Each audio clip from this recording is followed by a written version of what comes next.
Good afternoon, everyone. My name is Cynthia Germanotta, and I'm the president of Born This Way Foundation, which I co-founded with my daughter, Stefani, who many of you may know as Lady Gaga. And I'm here today to ask you to help us launch a campaign called Hack Harassment. How many of you have personally experienced online harassment? I can kind of see. How many of you have children who may have experienced online harassment? There's quite a few. I want to tell you about a young woman named Sydney. Like most young people today, Sydney's digital life and offline life were inescapably linked. She used the internet to do her schoolwork, to communicate with her friends, and to express herself. And like most young people today, Sydney became the victim of online harassment in the 7th grade. It started when she posted a video of herself on YouTube. It seemed innocuous, just a clip of herself auditioning for a commercial. But one of her peers, a former friend, posted a parody of the video on Facebook, making fun of the way that Sydney looked and the way she talked. It was hurtful, especially coming from someone who used to be a friend. But the way everybody else seemed to be in on it was humiliating. The harassment would escalate after that and would continue for years. Sydney's attackers, her fellow students, would continue to harass her on Facebook and then instant messaging. They called her a whore and a slut and a bitch. It didn't take long before Sydney was ostracized, feeling as if her entire school had turned against her.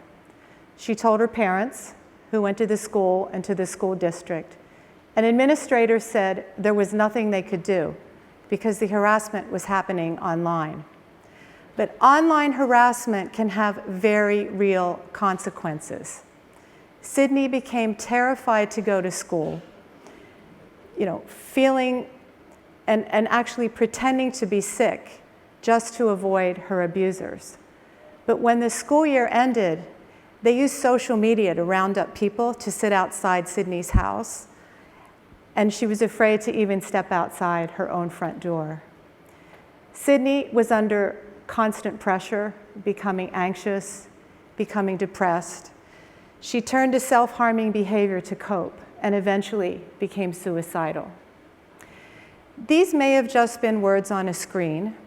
This may have just been online. But it still undermined Sydney's academic success and her physical health and her mental well-being.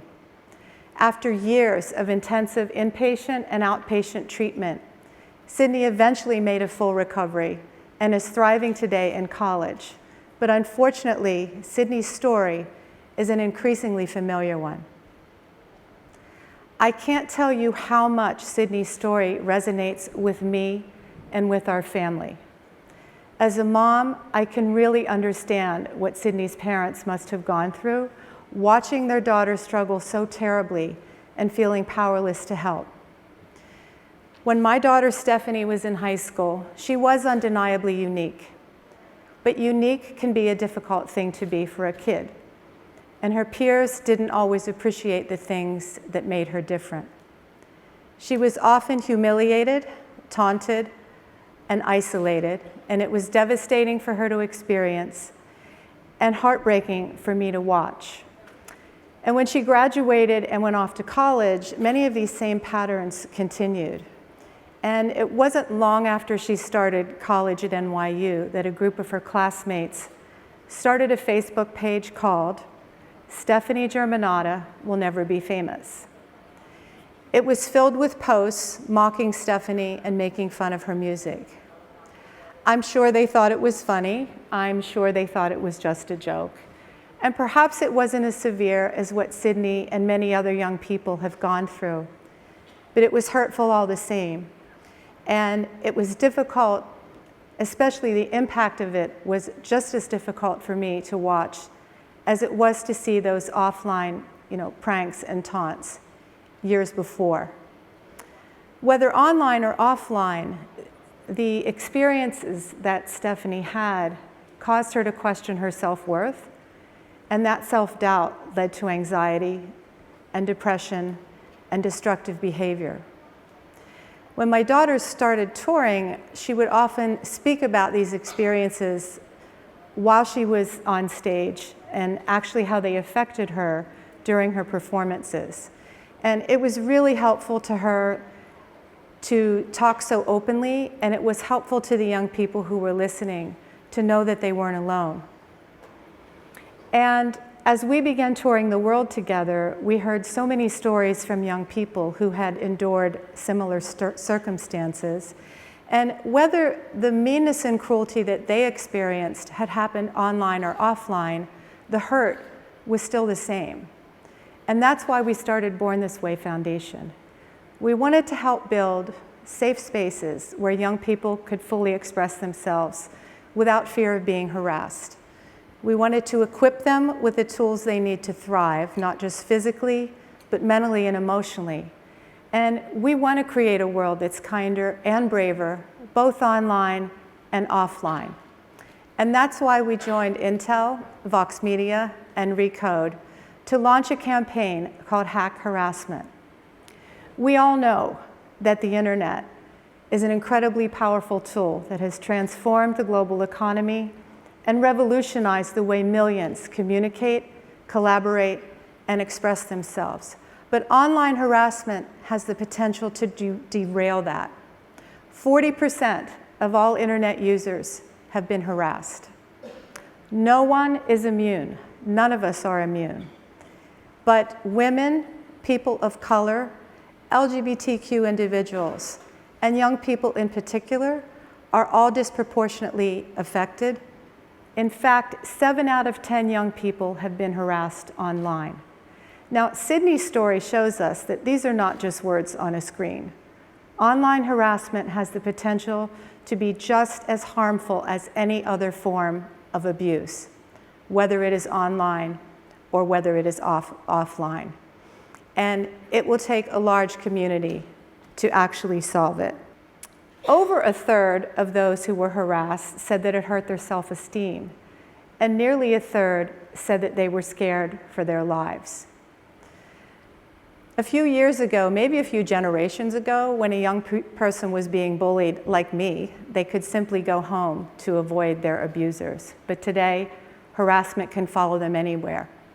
Every computer, every tablet, every smartphone can be a tool for cruelty and hate. And that's simply unacceptable. And we who are leading Hack Harassment believe that we can and should be doing a better job, bringing together at this conference tech leaders, researchers, advocates, young people themselves. Together we can reduce the severity and also the frequency of online harassment.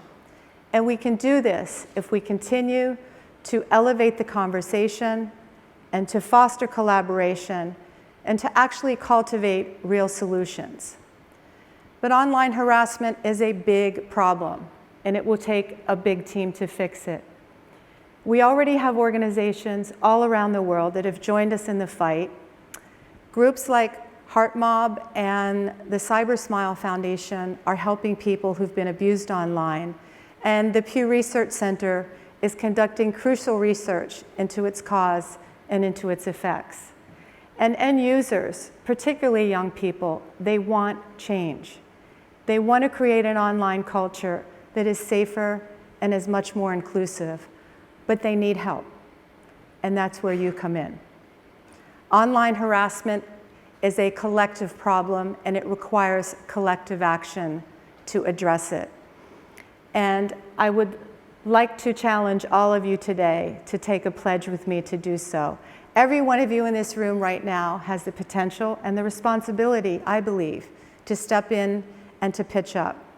So I'd like you all to please take out your computers, your laptops, your smartphone, whatever you might have with you, and please take the Hack Harassment Pledge. Go to hackharassment.com/code and join us. And I believe that young people like Sydney deserve it, your children deserve it, and all the young people around the world deserve to have a safe and productive experience online. Together we can hack harassment. Thank you so much.